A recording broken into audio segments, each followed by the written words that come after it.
বিরোধী সংবাদ দুপুরে স্বাগত সবাইকে। আপনাদের সাথে থাকছে জাহিদুল বাশার এবং আমি ফারহানা লোপা। শুরুতেই জানিয়ে দিচ্ছি শিরোনাম। করোনা আক্রান্ত ও উপসর্গে নিয়ে ময়মনসিংহে 23 জন সহ 18 জেলায় আরও 197 জনের মৃত্যু। এর মধ্যে করোনায় মারা গেছেন 108 জন।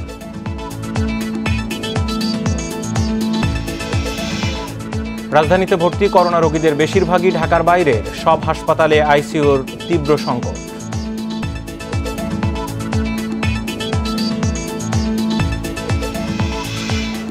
সিলেট 3 আসনের উপনির্বাচন 5 আগস্ট পর্যন্ত স্থগিত করেছে হাইকোর্ট। করোনা সংক্রমণ বাড়ায় এই নির্দেশ।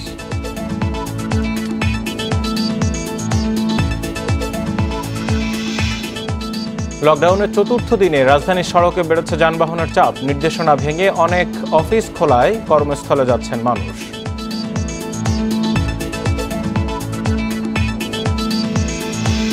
দুই সপ্তাহে ঢাকায় ডেঙ্গু রোগী বেড়েছে 5 গুণ। 2 সিটিতে আজ থেকে ম্যাজিস্ট্রেট নিয়ে লার্ভা নিরোধে অভিযান।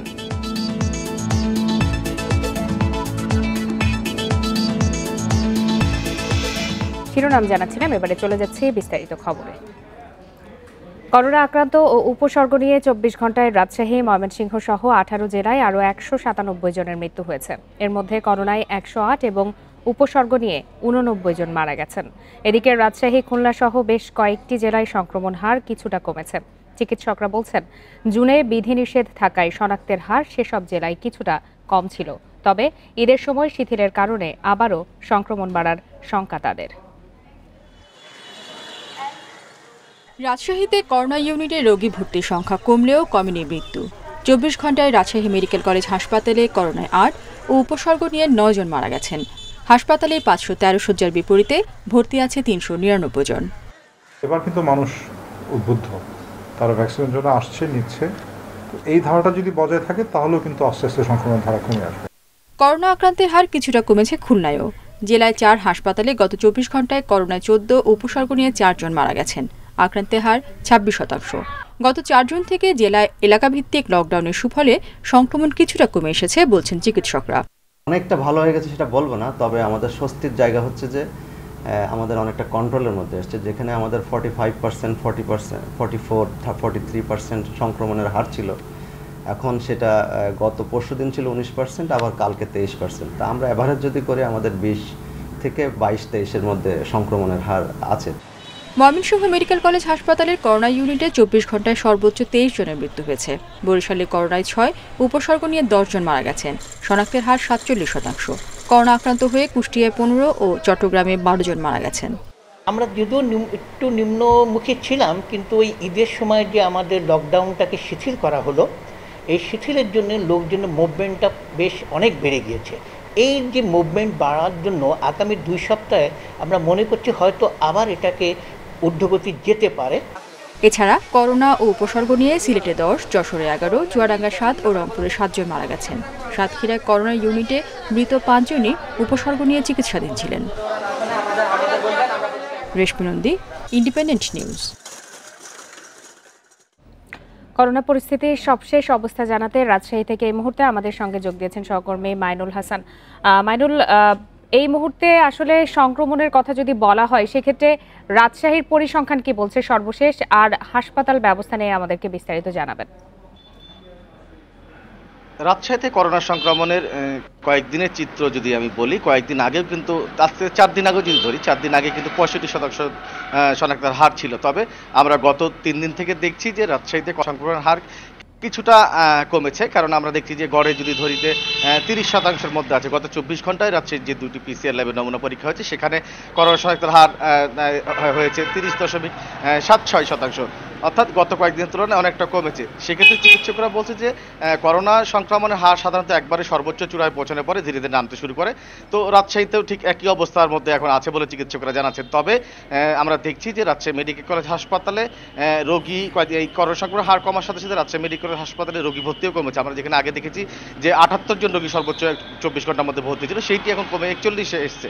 আর পাশাপাশি যে আগে যে আসন সংখ্যা বা শয্যা সংখ্যার যে সংকটটা ছিল সেইটি কিন্তু এখন হাসপাতালে নেই। রাজশাহী মেডিকেলের হাসপাতালে করোনা ইউনিটের যে 14টি ওয়ার্ড নিয়ে গঠিত, সেই ওয়ার্ডের 513টি শয্যার অনুকূলে এখন ভর্তি আছে 399 জন, অর্থাৎ বলা যায় যে রোগীর চাপও কমেছে। তবে হাসপাতালে মৃত্যুর সংখ্যা কিন্তু কমছে না। আমরা প্রতিদিনই হাসপাতালে দেখছি সর্বোচ্চ 25 জনের মৃত্যু হয়েছে। তবে গত কয়েকদিন থেকে রাজশাহী মেডিকেল হাসপাতালে মৃত্যুর সংখ্যা 15 থেকে 17-এর মধ্যে কিন্তু আছে। চিকিৎসকরা বলছে যে হাসপাতালে রোগী ভর্তি, সংক্রমণ কমলেও হাসপাতালে মৃত্যুর সংখ্যা কিন্তু কমছে। তার অন্যতম কারণ হলো মানুষের মধ্যে অসচেতনতা বোধ, কেননা এবং এই যারা মৃত্যু হচ্ছে তাদের বেশিরভাগই কিন্তু উপসর্গ নিয়ে এবং প্রান্তিক পর্যায়ের মানুষ। তারা বলছে যে প্রান্তিক পর্যায়ের মানুষের সাধারণত জ্বর সর্দি হলে তারা প্রাথমিক চিকিৎসা নিয়ে তারা থেকে যাচ্ছেন, কিন্তু যখন তারা বুঝতে পারছেন যে তারা করোনা আক্রান্ত হয়েছেন, তাদের ফুসফুস আক্রান্ত হচ্ছে এবং অক্সিজেন স্যাচুরেশন 80-র নিচে নেমে আসছে, সেই মুহূর্তে তারা যখন হাসপাতালে আসছেন সেক্ষেত্রে কিন্তু প্রায় চিকিৎসা দিয়েও তাদেরকে বাঁচানো যাচ্ছে না। আমরা চিকিৎসকরা বলছে যে এমনও রোগী তারা পেয়েছেন 15 থেকে 16 দিন চিকিৎসা নেওয়ার পরেও তারা বাঁচাতে পারছে না। আরেকটা বিষয়, হাসপাতালে মোট 20টি আইসিইউ শয্যা এখানে আছে, সেইখানে কিন্তু 20টি এখন পর্যন্ত পূর্ণ আছে এবং আমরা যে হাসপাতাল পরিচালকের কার্যালয়ের খোঁজ নিয়ে যেটুকু দেখেছি যে এখনও অনেকগুলো আবেদন তাদের কাছে রাখা আছে যেগুলো পরবর্তীতে আইসিইউ নেওয়ার জন্য। তো হাসপাতাল কর্তৃপক্ষ বলছে আইসিইউ সেবা না দিতে পারলেও হাসপাতালে যে 14টি করোনা ওয়ার্ড রয়েছে সেইখানে তাদের প্রত্যেকটিতে সেন্ট্রাল অক্সিজেন ব্যবস্থা আছে হাইফ্লো নেজল ক্যানোলা, অক্সিজেন কনসেন্ট্রেটর, বায়োপ্যাক, সব ধরনের অত্যাধুনিক যে অক্সিজেন সরবরাহ যে মেশিনগুলো সবগুলো আছে এবং তারা চেষ্টা করে যাচ্ছেন যে অক্সিজেন সরবরাহ নিশ্চিত করার জন্য। এরপরেও যদি কোনো ঘাটতি হয় সেক্ষেত্রে সিলিন্ডারের মাধ্যমে তারা কিন্তু অক্সিজেন সরবরাহ করছে। আর রাজশাহীর লকডাউন পরিস্থিতি যদি একটু জানাই, গত কয়েকদিনের তুলনায় আজকে 4র্থ দিন, এই লকডাউনে কিন্তু মানুষের মধ্যে লকডাউন মানার যে প্রবণতা সেটি একেবারে কম। তবে আমরা দেখছি যে আইন শৃঙ্খলা বাহিনী, পুলিশ সদস্যরা নগরীর বিভিন্ন পয়েন্টে চেকপোস্ট বসাচ্ছেন, ব্যক্তিগত যানবাহনে যারা বের হচ্ছেন, এমনি যারা বের হচ্ছেন তাদেরকে জিজ্ঞাসাবাদ করছে, তাদেরকে জরিমানা করছে, গাড়ির বিরুদ্ধে মামলা দিচ্ছে। তারপরেও কিন্তু মানুষের মধ্যে করোনা ভীতি বা করোনা সংক্রমণ রোধে তাদের যে ধরনের সচেতন হওয়া দরকার সেইটি কিন্তু আমরা দেখতে পাচ্ছি না। সহকর্মী মাইনুল হাসানের কাছ থেকে জানছিলাম রাজশাহীর পরিস্থিতি। টিকা কার্যক্রম আরও জোরদার করার লক্ষ্যে ওয়ার্ড পর্যায়েও টিকাদানের নির্দেশ দিয়েছেন প্রধানমন্ত্রী শেখ হাসিনা। দুপুরে মন্ত্রিসভার বৈঠক শেষে এই কথা জানান স্বাস্থ্যমন্ত্রী জাহিদ মালিক। চলমান লকডাউন অনেকে মানছে না জানিয়ে এ সময় আইনশৃঙ্খলা বাহিনীকে আরও কঠোর হওয়ার আহ্বান জানান স্বাস্থ্যমন্ত্রী। করোনা ডেডিকেটেড হাসপাতালগুলোতে এরই মধ্যে 90% শয্যা পূর্ণ হয়ে গেছে বলে জানান জাহিদ মালিক। তাই করোনা স্বাস্থ্যবিধি নিয়ে সবাইকে আরও সচেতন হওয়ার আহ্বান জানান মন্ত্রী। গত 1.5 বছর ধরে করোনার চিকিৎসা সেবায় ব্যস্ত চিকিৎসক নার্সদের অনেকেই এখন ক্লান্ত জানিয়ে শিগগিরই আরও 4000 ডাক্তার ও 4000 নার্স নিয়োগ দেওয়া হবে বলেও জানিয়েছেন স্বাস্থ্যমন্ত্রী।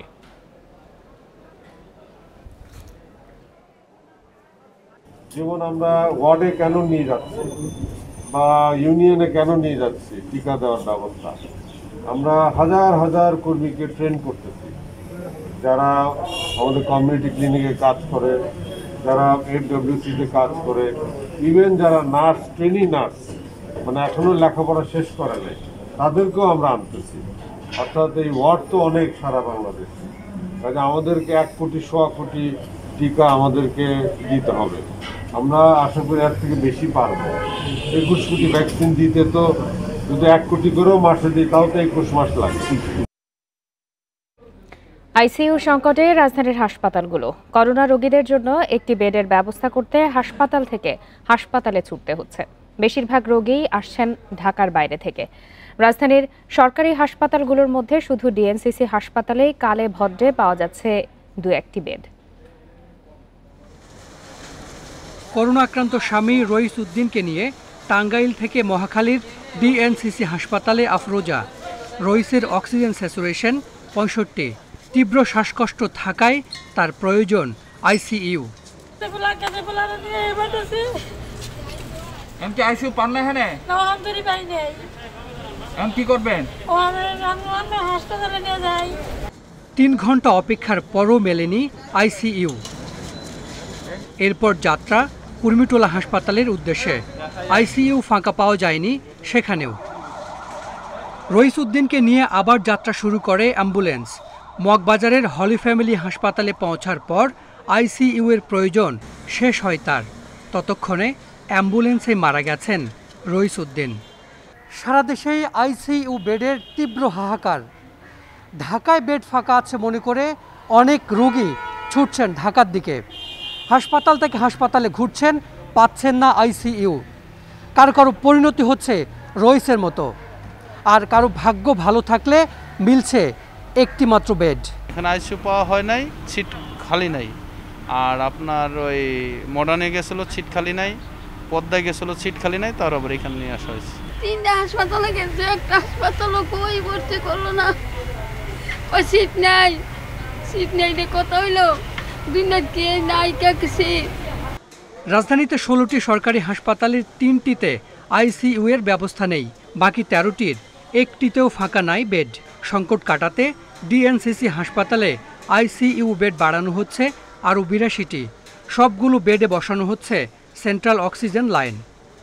আইসিইউ এক্সটেনশন করছি আমি, আমার 5 তলাতে আমার যেটা প্ল্যান ওটা নিয়ে কাজ আমরা আশা করছি যে অল্প কিছু কাজ করলে সেটাকেও আমরা আইসিইউতে রূপান্তর করব। সেখানে আমরা প্রায় 82 বেড, আমাদের 2টা এসডিউ আছে, সেই এসডিউগুলোকে আইসিইউতে রূপান্তর করে যাতে আমরা আরও পেশেন্ট নিতে পারি সেটার কার্যক্রম আমরা হাতে নিয়েছি। আমার পুরো হাসপাতালটাই আমি আসলে সেন্ট্রাল অক্সিজেন আওতায় নিয়ে নিচ্ছি, সেটি করতে আমরা আশা করছি ম্যাক্সিমাম 5 থেকে 7 দিন লাগবে। আর সারা দেশের হাসপাতালে ভর্তি 75% করোনা রোগী গ্রামের।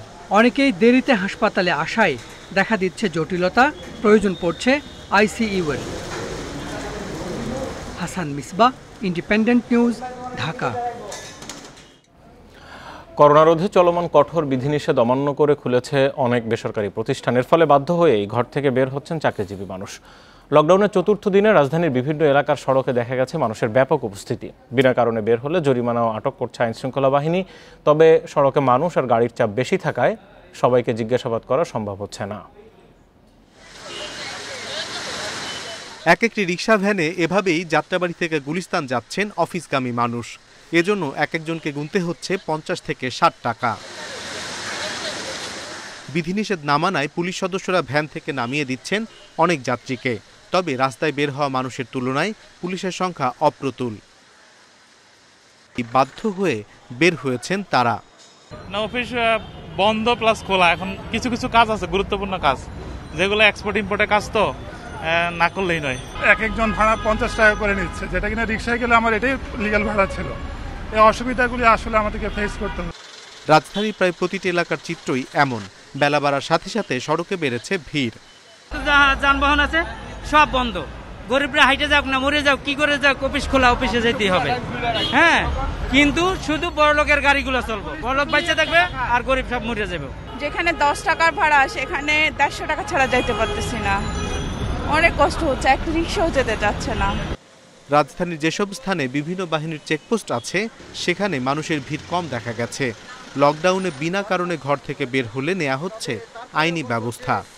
আমরা আমাদের দিক থেকে সর্বোচ্চটুকু চেষ্টা করছি যে সবাইকে জিজ্ঞাসা করার চেষ্টা আমাদের অব্যাহত আছে।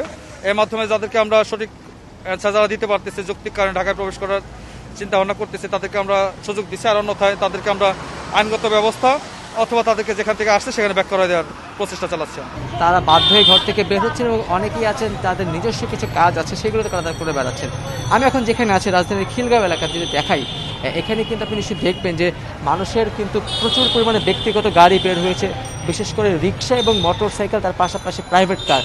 সে সকল গাড়িতে করে কিন্তু অনেক মানুষ তারা বের হচ্ছে এবং যে সকল জায়গাতে আইনশৃঙ্খলা আটক করা হয়েছে, আসলে আটক করা হচ্ছে একেবারে বিনা প্রয়োজনে যারা বের হচ্ছেন, শুধুমাত্র তাদেরকে আটক করা হলেও বাসা থেকে যারা বের হচ্ছেন তারা যে একেবারেই বিনা কারণে বের হচ্ছেন এমনটি বলার সুযোগ নেই। কারণ যারা আসলে চাকরিজীবী, যারা ছোট ছোট ব্যবসা করেন, তারা অনেকটা বাধ্য হয়ে ঘর থেকে বের হচ্ছেন। তবে সে সকল ক্ষেত্রে আইন শৃঙ্খলা বাহিনীর সদস্য যারা আছেন, আমরা দেখেছি প্রথম দিনের তুলনায় আজকের কথাও যদি বলি তাহলে তাদের তৎপরতা কিন্তু বেড়েছে। প্রত্যেকটি মোড়ে মোড়ে তারা চেকপোস্ট দিয়েছেন। যদিও যে পরিমাণে মানুষ বের হয়েছেন সেই পরিমাণের আইন শৃঙ্খলা বাহিনীর সদস্যরা কিন্তু মোড়ে মোড়ে তাদের প্রত্যেককে জিজ্ঞাসাবাদ করতে পারছেন। আমরা দেখেছিলাম কিছুক্ষণ আগে যখন আমি তাঁতিবাজারে ছিলাম, তখন যে চেকপোস্টটি বসানো হয়েছিল সেখানে মোটামুটি 15 মিনিটের মধ্যেই কিন্তু প্রায় আধা কিলোমিটার জায়গা জুড়ে যানজটে তৈরি হয়ে গিয়েছিল। তো সব মিলে সবকিছুকে মাথায় রেখেই প্রধান সড়কের যে পরিস্থিতি দেখতে পাচ্ছি তাতে গলির মধ্যে তো বোধহয় লকডাউনের কোনো বালাই নেই নাকি?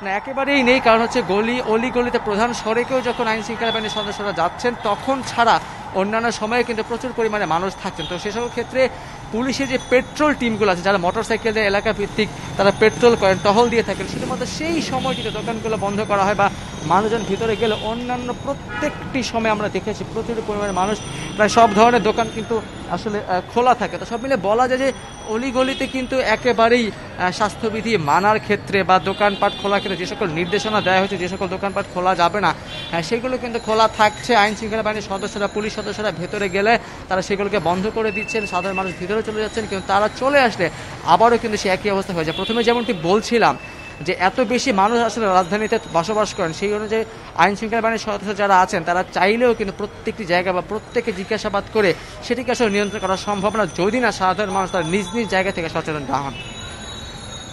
কঠোর লকডাউন কতটা মানা হচ্ছে সেই খবর জানাচ্ছিলেন আমাদের সহকর্মী। লকডাউনের চতুর্থ দিনে সড়কে বেড়েছে মানুষ ও যানবাহনের চলাচল। আইনশৃঙ্খলা বাহিনীর তৎপরতার মধ্যেও ব্যক্তিগত যান চলাচল বেড়েছে রিকশা ও যন্ত্রচালিত 3 হুইলার চলাচলও। চট্টগ্রামে সকাল থেকে বিভিন্ন পয়েন্টে অবস্থান নেয় আইনশৃঙ্খলা বাহিনীর সদস্যরা। সড়কে চলাচলকারীদের আনা হচ্ছে জিজ্ঞাসাবাদের আওতায়। মাস্ক ছাড়া কাউকে দেখলেই সতর্ক করা হচ্ছে। গাজীপুরে বিভিন্ন অলিগলিতে প্রশাসনের চোখ ফাঁকি দিয়ে দোকানপাট খুলছে। সিলেটে গত 3 দিনের তুলনায় বেড়েছে সিএনজি চালিত অটোরিকশা চলাচল। রাজশাহীতেও পুলিশি তৎপরতা থাকলেও বেড়েছে মানুষের চলাচল।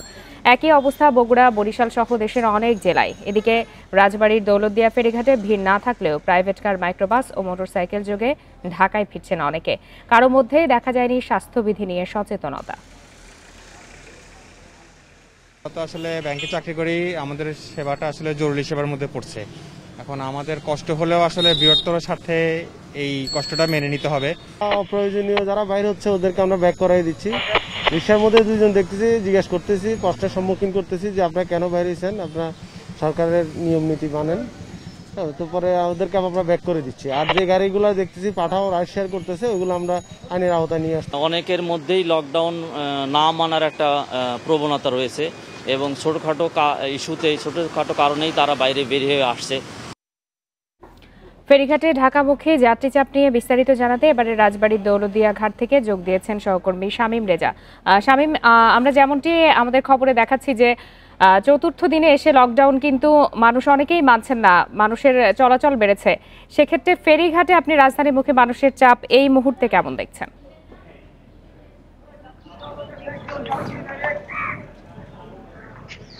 দেখেন, এই মুহূর্তে কিন্তু এই দৌলতদিয়া ফেরিঘাট এলাকায় ঢাকামুখী মানুষের চাপ রয়েছে। আমরা সকাল থেকে এই দৌলতদিয়া ঘাট এলাকায় রয়েছি, যেটা দেখতে পেয়েছি যে দেশের দক্ষিণ পশ্চিমাঞ্চলের বিভিন্ন জেলার মানুষ কিন্তু নানা উপায়ে এই দৌলতদিয়া ঘাট পর্যন্ত আসছে। যেহেতু গণপরিবহন বন্ধ রয়েছে, সেহেতু সেক্ষেত্রে কিন্তু তারা প্রাইভেট কার, মাইক্রো, মোটরসাইকেল, রিক্সা, অটোরিকশায় করে কিন্তু তারা ভেঙে ভেঙে দ্বিগুণেরও বেশি ভাড়া দিয়ে এই দৌলতদিয়া ঘাট এলাকাতে আসছে এবং এসে তারা কিন্তু ফেরিতে উঠে তারা তাদের গন্তব্যে ফিরে যাচ্ছে। তবে যে ফেরিগুলো এই দৌলতদিয়া ঘাট থেকে মানিকগঞ্জের পাটুরিয়া ঘাটের উদ্দেশ্যে ছেড়ে গিয়েছে, সেই ফেরিগুলোতে কিন্তু আমরা চোখে পড়ার মতো যাত্রী নিয়েই প্রতিটা ফেরি ছাড়তে দেখেছি।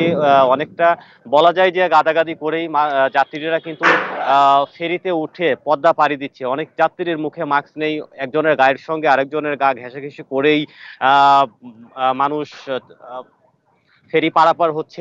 এক্ষেত্রে আমরা কিন্তু ঘাট এলাকায় প্রশাসনের তেমন কোনো তৎপরতা দেখতে পাইনি। যেহেতু কঠোর লকডাউন চলছে, এই লকডাউনের মাঝেও কিন্তু মানুষ যেভাবে পারছে সেভাবেই কিন্তু বের হয়ে তারা বিভিন্ন জায়গায় যাতায়াত করছে। আমি বেশ কিছু মানুষের সঙ্গে কথা বলেছিলাম, তারা যেটা বলছেন যে অনেকেরই আগামীকাল থেকে অফিস খুলবে বা অনেকের অফিস খুলেছে। সেক্ষেত্রে মূলত তারা চাকরিতে যোগদানের জন্যই বিভিন্নভাবে দ্বিগুণেরও বেশি ভাড়া দিয়ে তারা রাজধানী ঢাকায় প্রবেশ করছে। আর স্থানীয় আমরা দেখতে পেয়েছি স্থানীয় পুলিশ প্রশাসন মাঝে মাঝেই ভ্রাম্যমাণ অভিযান পরিচালনা করছে, বেশ কয়েকজনকে জরিমানাও করছে।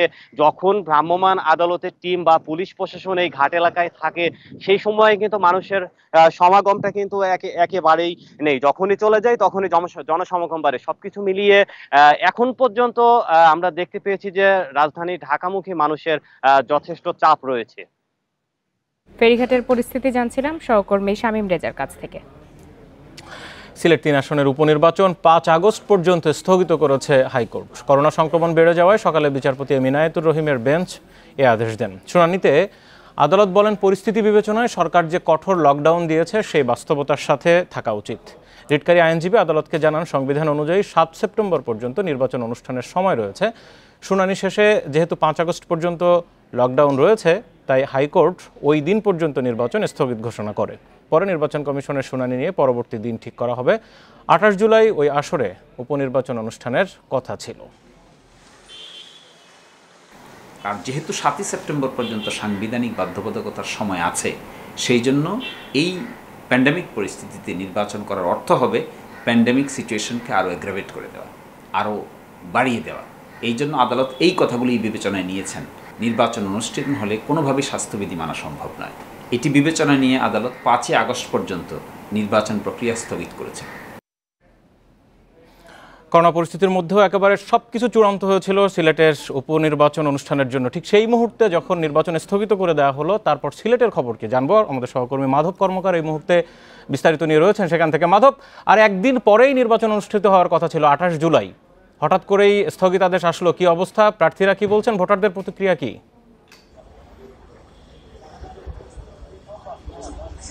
ইতিমধ্যেই ইভিএম এর যে মক ভোটিং সেটিও কিন্তু আজকে সম্পন্ন হওয়ার কথা ছিল এবং শেষ মুহূর্তের আজকে প্রচারণা সেগুলো প্রার্থীরা করছিলেন।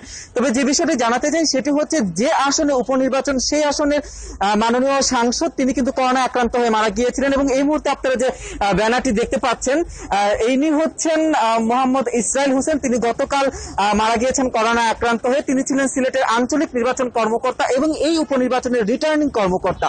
তো এই নির্বাচনের যখন কার্যকলাপ চলছিল, তখন রিটার্নিং কর্মকর্তা সহ এই নির্বাচন কার্যালয় অর্থাৎ আঞ্চলিক নির্বাচন কর্মকর্তার কার্যালয়ে অন্তত 15 থেকে 16 জন কর্মকর্তা কর্মচারী করোনা আক্রান্ত হয়ে যান এবং এর মধ্যেই কিন্তু নির্বাচন কমিশন থেকে অসুস্থ থাকা অবস্থায় রিটার্নিং কর্মকর্তার দায়িত্ব দেওয়া হয় সিলেটের জেলা প্রশাসনকে। এরকম অবস্থাতেই এবং যখন লকডাউন পরিস্থিতিতে খুব বাজে অবস্থা চলছে, সিলেটে প্রতিদিন আক্রান্তের সংখ্যা 2 শতাধিক ছাড়াচ্ছে, মারা যাচ্ছে করে 4 থেকে 6 জন বা 10 জনের মতো, এমন পরিস্থিতিতে নির্বাচনের পক্ষে বিপক্ষে মত ছিল এবং সিলেটের সুশীল সমাজ কিংবা স্বাস্থ্য সংশ্লিষ্ট যারা ছিলেন তারা আসলে নির্বাচনের বিপক্ষে ছিলেন। তারপরও নির্বাচন কমিশনের তত্ত্বাবধানে কিন্তু আগামী 28 জুলাই নির্বাচন হওয়ার কথা ছিল এবং সর্বশেষ প্রস্তুতিও কিন্তু সম্পন্ন হয়ে গেছে ইতিমধ্যে। তো এই আজকে দুপুরবেলা যে স্থগিতাদেশ আসলো 6 জন আইনজীবী এবং স্থানীয় ভোটারদের আবেদনের পরিপ্রেক্ষিতে, ছোট করে জানতে চাইবো, হাইকোর্টের নির্দেশনা তো স্থগিতাদেশ তো কিছুক্ষণ আগে আসলো, কয়েক ঘন্টা আগে, এরই মধ্যে সব পর্যায়ে কি খবর পৌঁছে গেছে? এখন পর্যন্ত সকল প্রার্থীরাই খবরটি পেয়েছেন। আমরা আর 2-1 প্রার্থীর সাথে যোগাযোগ করেছি, জাতীয় পার্টি প্রার্থীর সাথে আমরা কিছুক্ষণ আগে কথা বলেছি এবং আওয়ামী লীগের স্থানীয় নেতৃবৃন্দের সাথে আমরা কথা বলেছি। সকলের মধ্যে আসলে মিশ্র প্রতিক্রিয়া রয়েছে যে নির্বাচন আসলে তো ঘনিয়ে এসেছে, আর মাত্র হাতে একটা দিন ছিল, তো নির্বাচন এর মধ্যে হতেই পারত। অথবা যারা রিট করলেন তারা কেন পূর্বে রিট করলেন না, তারা কেন গতকাল রিট করলেন, তারা আগে রিট করলে হয়তো বা স্বাস্থ্যবিধি আরেকটু মানা সম্ভব হতো এবং নির্বাচনটা আরো আগে যদি স্থগিত হতো তাহলে তাদের পক্ষে অনেকটা সহায়ক হতো। কিন্তু একদম শেষ পর্যায়ে নির্বাচন স্থগিত হয়, আসলে মানসিকভাবে অনেক প্রার্থী ভেঙে পড়েছেন। মাধব কর্মকার, আপনি থাকুন আমাদের সাথে। এই হঠাৎ করে নির্বাচন স্থগিত করে দেওয়া এবং করোনার মধ্যে আবার নির্বাচন করতে চাওয়া, পুরো বিষয় নিয়ে আমরা আলোচনা করবো। আমাদের সাথে এই মুহূর্তে স্টুডিওতে সরাসরি যুক্ত হয়েছেন প্রধান বার্তা সম্পাদক আশিস সৈকত। আশিস সৈকত, আপনি সিলেটের পরিস্থিতি শুনছিলেন স্থগিতাদেশ দেওয়ার পরে সেখানকার খবর একটু জানতে চাইব। প্রধান নির্বাচন কমিশনার কিন্তু বলেছিলেন যে সাংবিধানিক শর্ত উল্লেখ করে যে 28 জুলাই তাকে নির্বাচন করতে হচ্ছে, আসলে কতটা বাধ্যবাধকতা ছিল? শেষ পর্যন্ত তো 5 আগস্ট পর্যন্ত স্থগিতাদেশ দেয়া হলো। দেখেন, সংবিধানের 123-এর 4 অনুচ্ছেদে কিন্তু পরিষ্কার করে বলা আছে যে কোনো সংসদীয় আসন যদি শূন্য হয়, মানে কোনো সংসদ সদস্য যদি মারা যান বা পদত্যাগ করেন, যে কোনো কারণেই হতে পারে, শূন্য হলে পরবর্তী 90 দিনের মধ্যে নির্বাচনটি করতে হবে। এই 90 দিনের মধ্যে যদি কোনো কারণে নির্বাচন কমিশন নির্বাচন করতে না পারে, দৈবী দুর্বিপাক বা যে কোনো কারণে, তাহলে সে নেক্সট আরও 90 ডেজ সময় পায়। তার মানে মোট 180 দিন। আপনার মনে আছে যে 11ই মার্চ সিলেটের এই সংসদ সদস্য মোহাম্মদুল সামাদ চৌধুরী মারা গিয়েছিলেন করোনা আক্রান্ত হয়ে। ফলে এই মার্চের পর থেকে কিন্তু 6 মাস যদি আপনি হিসাব করেন, তাহলে সেপ্টেম্বরের 7 তারিখ পর্যন্ত এই 180 দিন হয়। তার মানে আমাদের হাতে কিন্তু আরও 1.5 মাসের বেশি সময় আরও আছে। ফলে এত তড়িঘড়ি করে নির্বাচনের তারিখ ঘোষণা করাটা কিন্তু নির্বাচন কমিশন কেন করলো তারাই বলতে পারবেন। আমরা যদি জানতে পেরেছি যে নির্বাচন কমিশনের মধ্যেও বৈঠকও এটা নিয়ে দ্বিমত হয়েছে, ভিন্নমত হয়েছে। কারণ করোনা কালে যখন সারা দেশে লকডাউন চলছে, সেই সময় নির্বাচনের একটি তারিখ ঘোষণা করা এবং বিস্ময়কর ব্যাপার হলো যে নির্বাচন কমিশনে এখন স্টিল নাও প্রায় ১.৫ শতাধিক কর্মকর্তা কর্মচারী মাঠ পর্যায়ে সহ তারা করোনা আক্রান্ত। এই নির্বাচনও সিলেটের এই উপনির্বাচনও যিনি রিটার্নিং অফিসার ছিলেন, 2 জন সহকারী রিটার্নিং অফিসার ছিলেন, তারা 3 জনই করোনা আক্রান্ত হয়েছেন এবং রিটার্নিং অফিসার করোনা আক্রান্ত হয়ে গতকাল মারা গেছেন। ইসরাইল হোসেন ইলেকশন কমিশনের খুব সিনিয়র একজন অফিসার ছিলেন, মারা গেছেন। 2 জন সহকারী রিটার্নিং অফিসার আক্রান্ত হয়েছেন। এর আগেও লক্ষ্মীপুরের যে অভিজ্ঞতা, লক্ষ্মীপুরের নির্বাচন যে কয়েকদিন আগে হলো গত মাসে শেষ দিকে, লক্ষ্মীপুরে কিন্তু নির্বাচন কমিশনের প্রায় 50 জনের বেশি নির্বাচন কর্মকর্তা কর্মচারী আক্রান্ত হয়েছে নির্বাচন করার পরে। মানে এই অভিজ্ঞতাগুলো কিন্তু নির্বাচন কমিশনের কাছে আছে। তার নিজের ঘরেই কিন্তু আগুন লেগেছে, তার রিটার্নিং অফিসার করোনা আক্রান্ত হয়ে মারা গেছেন। দেশে একটি লকডাউন চলছে এবং আইনে কোনো বাধ্যবাধকতা বা সংবিধানে কোনো বাধ্যবাধকতা নেই নির্বাচন করার এই জুলাই মাসে। এই আমি একটু যোগ করি, আপনি নিশ্চয়ই যে কিছুদিন আগে যে প্রথম ধাপের ইউপি নির্বাচন গেল, শুধু করোনা পরিস্থিতির কারণে পুরো খুলনা বিভাগের 119টি ইউপিতে কিন্তু নির্বাচন স্থগিত করে দেওয়া হলো, তারপরেও এই যে তারিখ দেয়া না, এখন ধরেন যে আবার স্থানীয় সরকার নির্বাচনটা আবার একটু ভিন্ন, সেখানে কোনো সাংবিধানিক বাধ্যবাধকতা নেই। সেটি স্থানীয় সরকার মন্ত্রণালয় তার মতো করতে পারেন। স্থানীয় সরকার ওই স্থানীয় সরকারের যে আইনটা, ইউনিয়ন পরিষদ, উপজেলা বা পৌরসভা বা সিটি কর্পোরেশন, সেখানে বলা আছে যে পরবর্তী একজন নির্বাচিত জনপ্রতিনিধি না আসা পর্যন্ত বর্তমান যিনি জনপ্রতিনিধি আছেন তিনি দায়িত্ব পালন করবেন। কিন্তু সংসদ নির্বাচনে একটু ভিন্ন, যে সংবিধানে সেখানে আপনাকে একটা নিয়ম ফ্রেম বেঁধে দিয়েছে যে 180 দিনের মধ্যে নির্বাচনটা করতে হবে। এখন যদি এই 180 দিনের মধ্যে না করতে পারে তাহলে কি হবে? আমাদের দেশে রেওয়াজ নেই, কিন্তু আমরা পার্শ্ববর্তী ভারত কিন্তু আমরা রেফারেন্স আমরা নানা কারণেই আমরা টানি সাংবিধানিক নানা কারণ। আমাদের সংবিধানটাও কিন্তু ভারতের সংবিধান এবং ব্রিটিশ সংবিধানের আলোকে প্রণীত হয়েছে। সংবিধান যেখানে আটকে যায়, বাংলাদেশের সংবিধানও তখন কিন্তু সে সুপ্রিম কোর্টের কাছ থেকে দ্বারস্থ হয়, যে একটা ব্যাখ্যা চায় যে কি হতে পারে। এবং গত নির্বাচন কমিশনের বৈঠকে একজন নির্বাচন কমিশনের বিষয়টা কিন্তু তুলেছিলেন যে আমরা রেফারেন্স হাইকোর্ট সুপ্রিম কোর্টে চাইলে সুপ্রিম কোর্ট নিশ্চয়ই আমাদের একটা দিবেন, কারণ একটা মহামারী চলছে বিশ্বজুড়ে, শুধু বাংলাদেশে নয়। এবং এটি রেওয়াজ হোক, যেরকম দুর্যোগ তো আবারও আসতে পারে, তখনও এটি হতে পারে। কিন্তু নির্বাচন কমিশন কি কারণে যেন সেটি আমলে নেননি। আশিস সৈকত, বলা যায় তো যৌক্তিক কারণে নির্বাচনটি স্থগিত করা হয়েছে এবং ঠিক নির্বাচন অনুষ্ঠিত হওয়ার একদিন আগে আমাদের সিলেটের সহকর্মী যেমনটি বলছিলেন যে প্রার্থীরা মানসিকভাবে ভেঙে পড়েছেন। সেক্ষেত্রে আসলে স্থানীয় রাজনীতিতে আর কি ধরনের প্রভাব পড়তে পারে?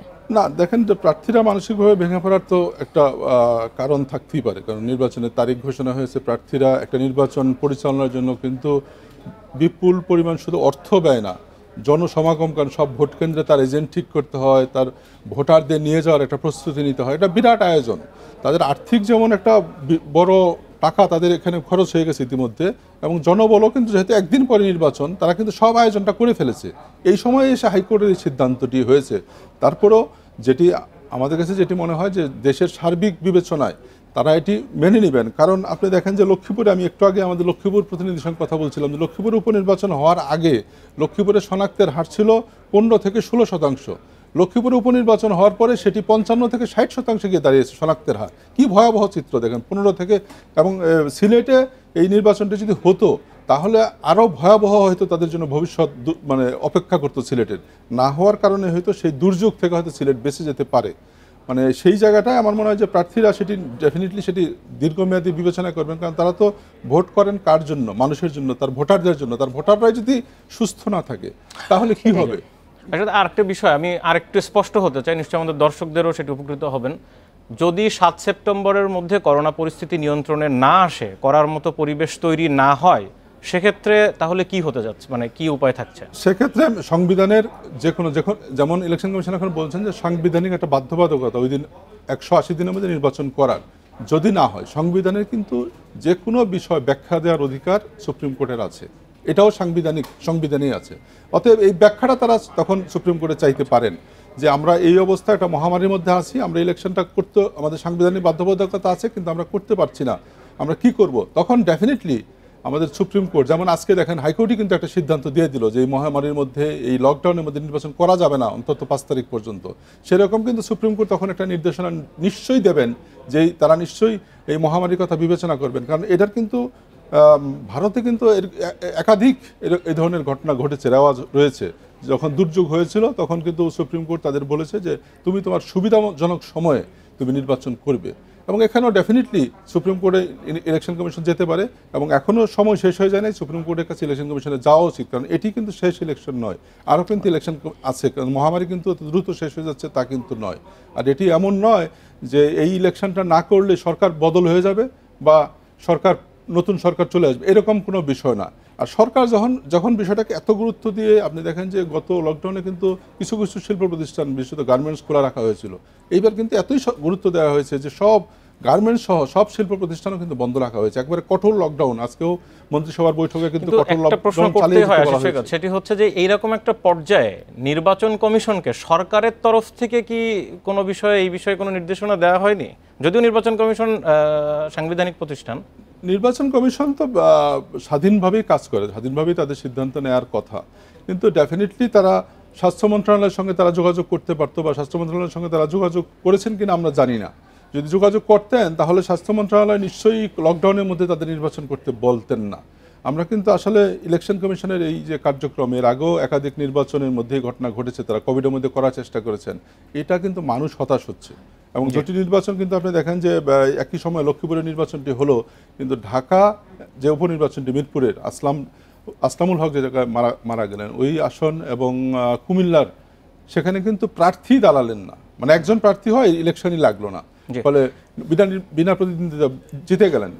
আপনাকে অনেক ধন্যবাদ। এবং আপনি যেমনটি বলছিলেন, আজকে স্বাস্থ্যমন্ত্রীও কিন্তু এই ইস্যুতে সচিবালয়ে কথা বলেছেন সিলেটের নির্বাচন প্রসঙ্গে। তিনি বলেছেন তিনি চান যাতে সবাই লকডাউন মেনে চলেন এবং সামাজিক দূরত্ব মেনে চলেন। আমরাও তেমনটি আশা করি যে নির্বাচন কমিশনও ভবিষ্যতে যে কোনো নির্বাচন তফসিল ঘোষণার আগে এই বিষয়গুলো বিবেচনায় নেবেন, প্রয়োজনে তারা অবশ্যই জনকল্যাণে হতে হবে। আপনাকে অনেক ধন্যবাদ। আমাদের সাথে যুক্ত হচ্ছেন প্রধান বার্তা সম্পাদক আশিস সৈকত। চলে যাচ্ছি পরের প্রসঙ্গে। ঢাকার 2 সিটি কর্পোরেশনেরই দাবি এডিস নিধনে বিশেষ কর্মসূচি নেওয়া হয়েছে, কিন্তু হাসপাতালে প্রতিদিনই বাড়ছে ডেঙ্গু রোগী। মাত্র 2 সপ্তাহে বেড়েছে 5 গুণ। ডেঙ্গু পরিস্থিতির অবনতি হওয়ায় আজ থেকে 20 জন ম্যাজিস্ট্রেট নিয়ে অভিযানে নামছে 2 সিটি কর্পোরেশন।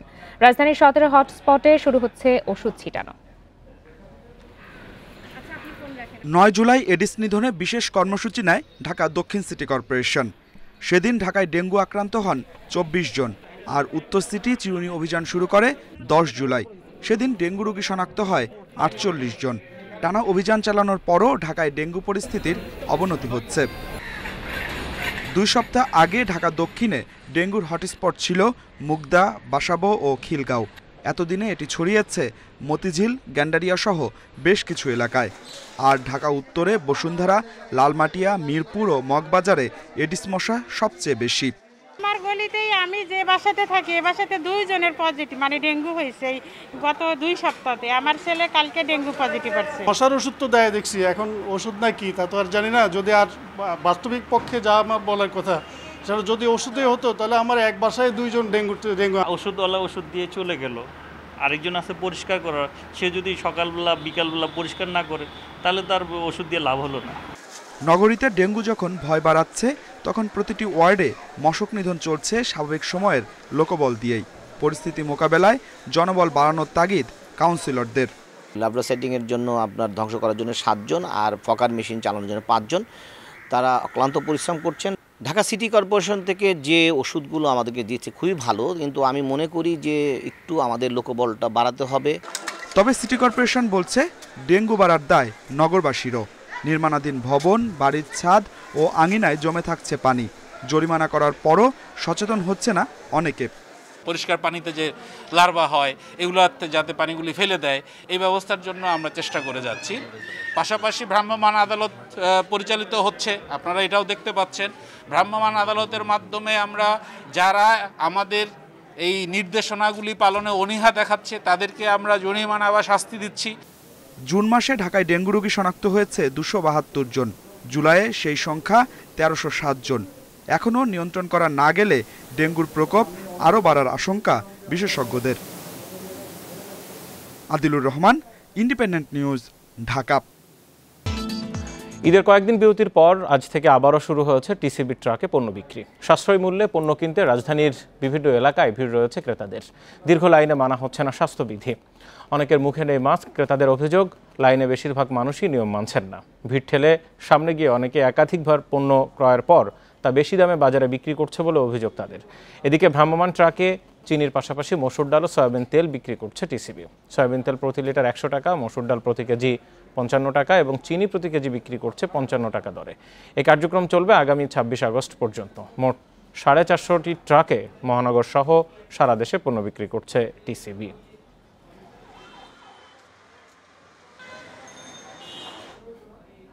রাজধানীর আজিমপুরে রয়েছেন সহকর্মী সোহেল রানা। সকাল থেকে ঢাকা শহরের বিভিন্ন এলাকায় টিসিবির যেই ট্রাকে পণ্য বিক্রি হচ্ছে সেই খবর তিনি সংগ্রহ করেছেন। বিস্তারিত জানবো তার কাছ থেকে।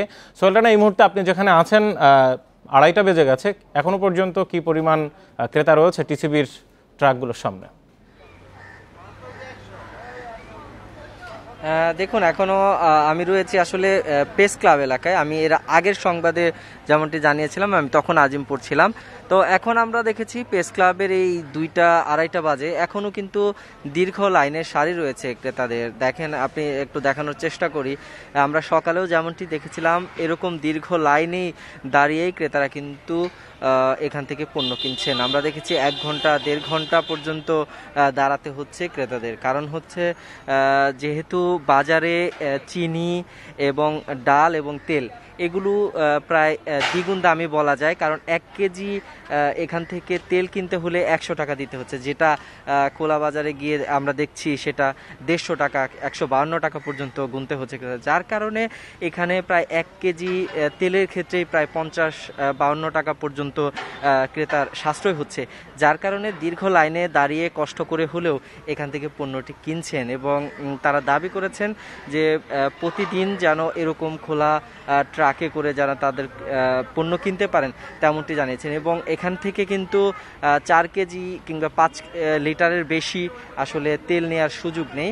তো ক্রেতারা বলছেন যেন সবাই আসলে নিতে পারেন তেমনটাই তারা প্রত্যাশা করেছেন। এবং আরেকটি বিষয় তারা বলছেন, যেমন ডাল এবং চিনির নেয়ার ক্ষেত্রেও পরিমাণটা যদি তাদেরকে আসলে বাড়িয়ে দেওয়া যেত, যেহেতু এখানে 2 কেজি কিংবা 3 কেজির বেশি আসলে নেওয়ার সুযোগ নাই, সেহেতু একটি পরিবারের ক্ষেত্রে অনেক সুবিধা হয়, এমনটি তারা প্রত্যাশা করেছেন। এবং আরেকটি বিষয় বলছেন, যেন পণ্যের এখন যে করোনার সময় তাদের অনেকেরই নিম্নবিত্ত কিংবা মধ্যবিত্তরাও কিন্তু এখন অনেক বেশি এই টিসিবির টাক্সেল থেকে পণ্য নিতে আমরা দেখছি। কারণ হচ্ছে তারাও বলছেন তাদের উপার্জন অনেক ক্ষেত্রেই ব্যাঘাত ঘটেছে, অনেকেই চাকরি হারিয়েছেন, অনেকে আবার যে কাজটি করতেন সেই কাজের অর্ধেক।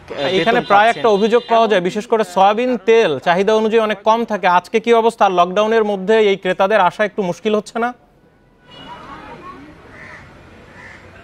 দেখুন, আসলে টিসিবি থেকে কিন্তু 5 লিটার পর্যন্ত নির্ধারণ করা আছে। তবে আজকে আমরা দেখেছি 5 লিটারের বোতল আসলে পাওয়া যাচ্ছে না, তেমনটি 2 লিটার করে বোতল আমরা দেখছি। অনেক জায়গায় যেমন প্রেস ক্লাবের সামনে এখন 2 লিটারের 1টি করে বোতল দেওয়া হচ্ছে।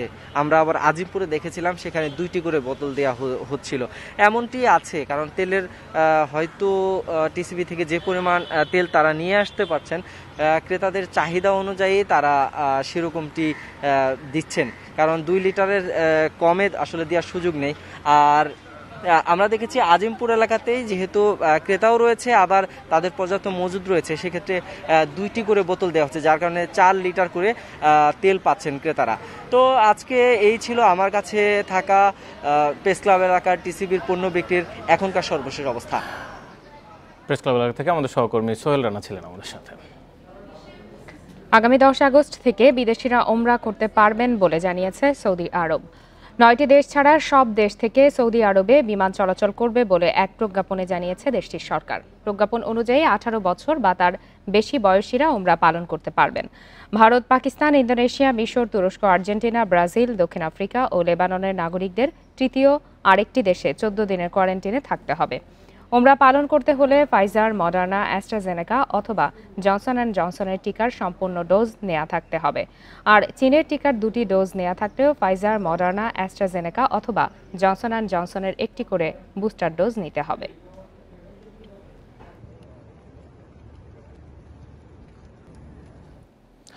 যুক্তরাষ্ট্রে আজ থেকে শুরু হচ্ছে বাংলাদেশের অর্থনীতি বিষয়ক রোড শো। 10 দিনের এই রোড শোতে দেশের অর্থনীতির সক্ষমতা, বিনিয়োগ, বাণিজ্য, শেয়ার বাজার এবং বন্ড মার্কেটকে তুলে ধরা হবে।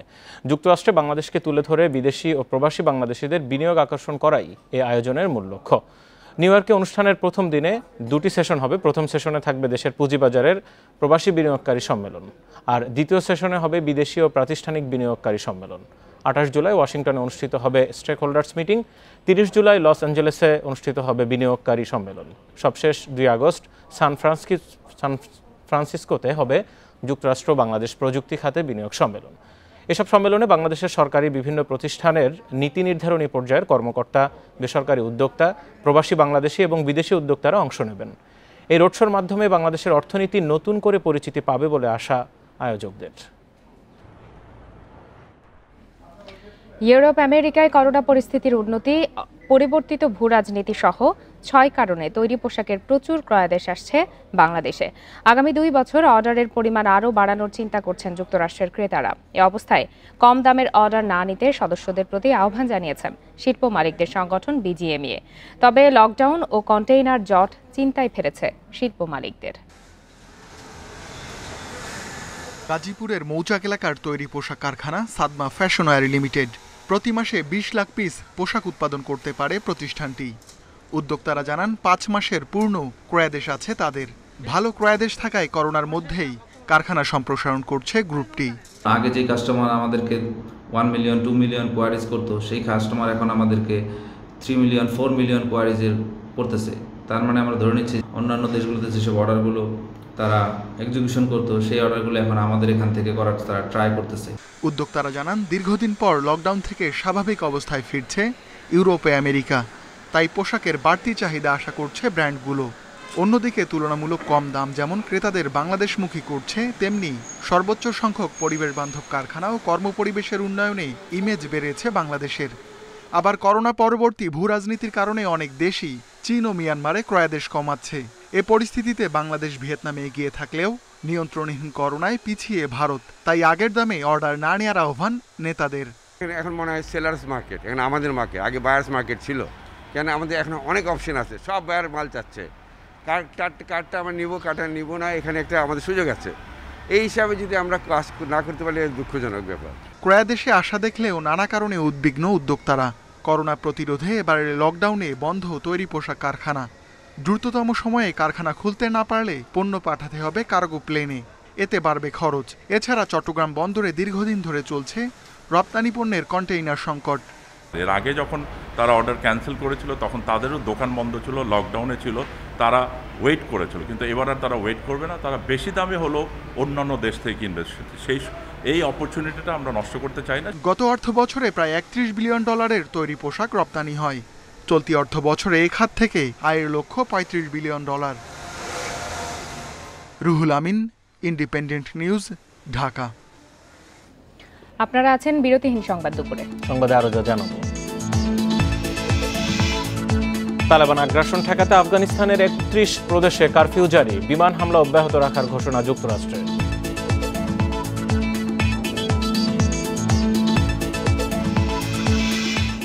পাচারের সময় হযরত শাহজালাল আন্তর্জাতিক বিমানবন্দর থেকে 2 কোটি টাকা মূল্যের সৌদি রিয়াল সহ 8 দেশের মুদ্রা জব্দ করেছে বিমানবন্দর আর্মড পুলিশ ব্যাটালিয়ন। এই ঘটনায় জাহাঙ্গীর গাজী নামে একজনকে আটক করা হয়েছে। সকালে সংবাদ সম্মেলনের মাধ্যমে বিষয়টি নিশ্চিত করে এপিবিএন। জাহাঙ্গীর গুলিস্তানের কাপড় ব্যবসায়ী। গত 2 বছর ধরে ব্যবসা ছেড়ে তিনি বিদেশে টাকা পাচার শুরু করেন। এ সময়ের মধ্যে জাহাঙ্গীর বিভিন্ন দেশে 134 বার আসা যাওয়া করেছেন। সর্বশেষ তিনি সকাল 6টায় বিভিন্ন দেশের প্রায় 2.5 কোটি টাকা মূল্যের মুদ্রা নিয়ে ইস্তানবুল যাচ্ছিলেন।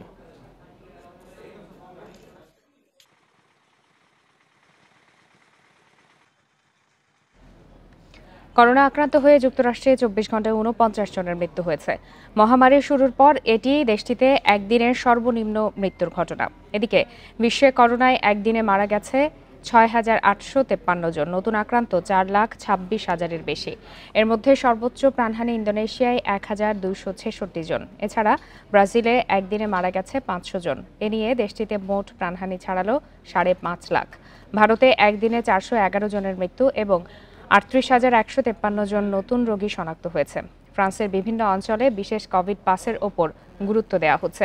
এদিকে 6 আগস্ট থেকে ইতালিতে গ্রিন পাস ব্যবহার করে চলাফেরার বিরুদ্ধে বিক্ষোভ করেছে সেখানকার নাগরিকরা। এ পর্যন্ত বিশ্বে করোনায় মোট প্রাণহানি 41,74,000-এর বেশি। শনাক্ত ছাড়িয়েছে 19,47,00,000।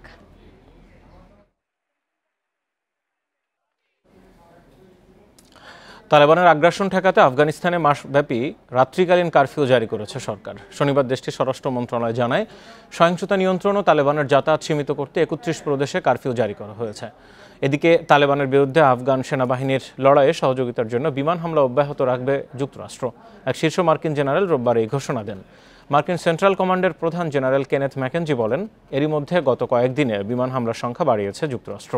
তালেবান যদি হামলা অব্যাহত রাখে তাহলে আফগানিস্তানকে সহায়তা করবে তারা।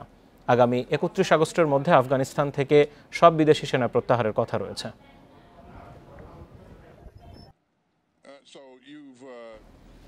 ক্রিকেটের গতিময়তা ধারণ করতে শুরু করেছে বাংলাদেশ। সবশেষ টি-20 সিরিজে শামীম পাটোয়ারির ব্যাটিং তেমন আভাসই দিচ্ছে। সংক্ষিপ্ততম ফরম্যাটে সফল হতে হলে স্মার্ট ক্রিকেটের বিকল্প নেই। সময়ের সাথে পাল্লা দিয়ে আফিফ, শামীমরা বদলে দিচ্ছেন টাইগার ব্যাটিংয়ের ধরন।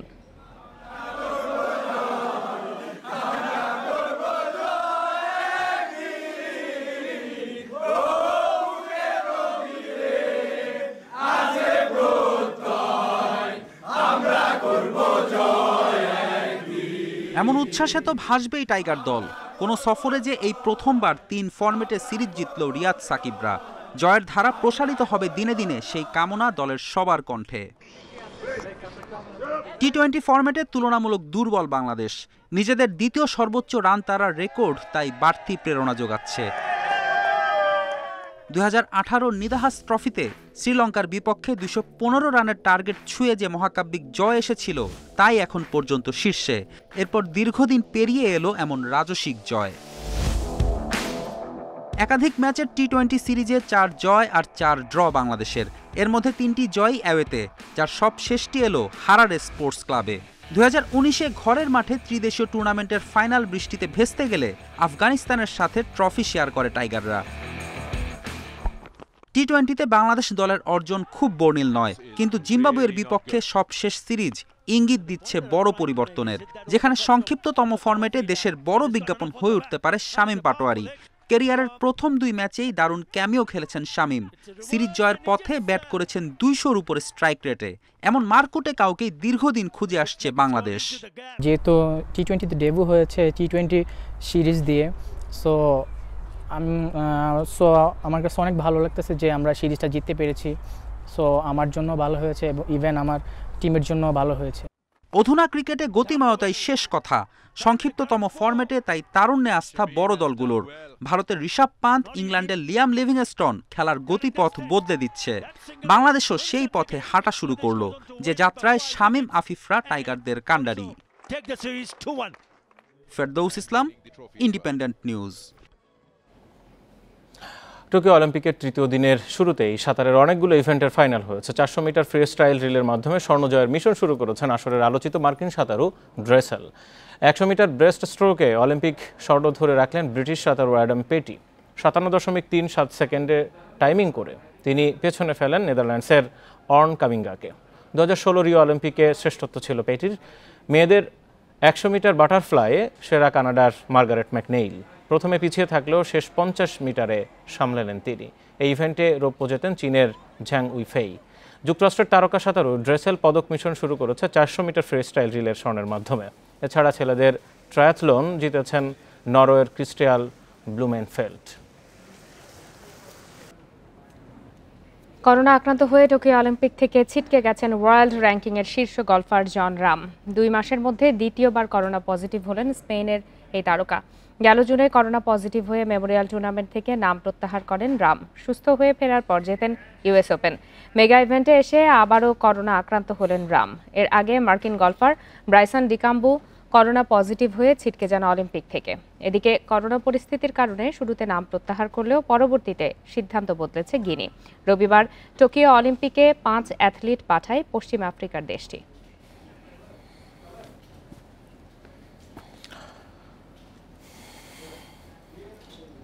এর সাথে শেষ করছি আজকের বিরতিহীন সংবাদ দুপুর। আর চোখ রাখুন ফেসবুক, ইউটিউব আর টুইটারে সংবাদের আরো বিস্তারিত জানতে দেখতে।